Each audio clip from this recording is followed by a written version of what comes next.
Radhe Radhe friend, आप लोग कैसे हैं। श्री हरिवंश। तो आज मैंने अपने माधव जी को ये वाली ड्रेस पहनाई है। मेरे माधव जी नहा चुके हैं, भोग भी लग चुका है और मेरे माधव जी ऐसे बैठे हुए हैं। तो आज मैं अपने माधव जी को धनतेरस की कथा सुनाऊंगी, क्योंकि कल धनतेरस है।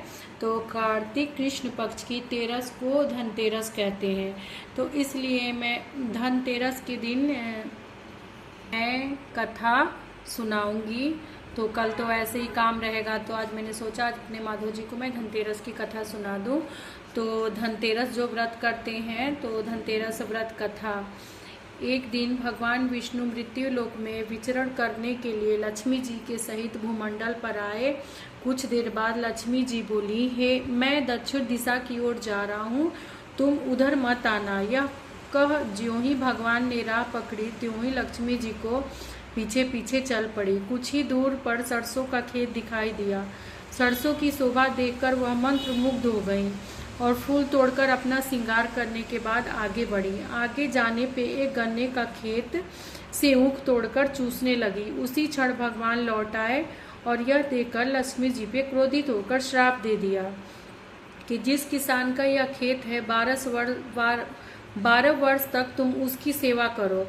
ऐसा कहकर भगवान क्षीर सागर चले गए और लक्ष्मी जी ने किसान के यहाँ जाकर उसे धन धान्य से पूर्ण कर दिया। तत्पश्चात 12 वर्ष के बाद लक्ष्मी जी जाने के लिए तैयार हुई, किंतु किसान ने रोक लिया। भगवान जब किसान के यहाँ लक्ष्मी जी को बुलाने आया तो किसान लक्ष्मी जी को जाने नहीं दिया। तब भगवान बोले, तुम परिवार सहित गंगा जाकर स्नान करो और इन कौड़ियों को भी जल में छोड़ देना, तब तुम भी नहीं लौटोगे, तब तक मैं नहीं जाऊंगा। किसान ने ऐसा ही किया। जैसे ही उसने गंगा में कौड़ियों को डाली, वैसे ही गंगा से 4 हाथ निकले और कौड़ियां को ले ली। जब किसान ने आश्चर्य देखा तो गंगा जी से पूछा, ये 4 भुजाएं किसकी थी। गंगा जी ने बताया कि हे किसान, वे चारों हाथ मेरे ही थे। तूने जो कौड़ियां मुझे भेंट की वे किसी की दी हुई हैं। किसान बोला, मेरे घर में एक सज्जन आए हैं, उन्होंने ही दी है।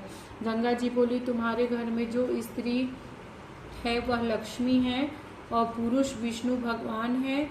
तुम लक्ष्मी को ना जाने देना, नहीं तो पुनः ही उसे भांति निर्धन हो जाओगे। यह सुनकर जब वो घर लौटा तो भगवान से बोला, मैं लक्ष्मी जी को नहीं जाने दूंगा।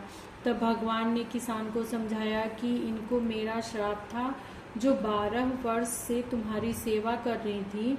फिर लक्ष्मी चंचल हैं, इनको बड़े बड़े नहीं रोक सके। किसान हठपूर्वक पुनः कहा, नहीं, मैं लक्ष्मी जी को अब नहीं जाने दूंगा। इस पर लक्ष्मी जी ने स्वयं कहा, हे किसान, यदि तुम मुझे रोकना चाहते हो तो सुन लो।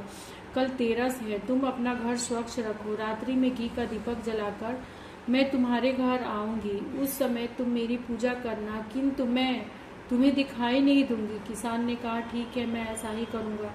इतना कहकर वो दीपक के प्रकाश के साथ 10 दिशाओं में फैल गई। भगवान देखते ही रह गए। दूसरे दिन किसान ने लक्ष्मी जी की कथा अनुसार पूजन किया। उसका घर धन धान्य से पूर्ण हो गया।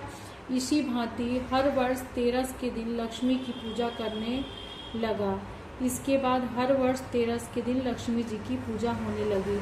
तो ये धनतेरस का व्रत कथा था। आप लोगों को कैसा लगा कमेंट बॉक्स में ज़रूर बताएंगे और हमारे वीडियो को लाइक एंड सब्सक्राइब ज़रूर करेंगे और शेयर भी करेंगे। तो आज के मेरे वीडियो में बस इतना ही और सबको राधे राधे। श्री हरिवंश।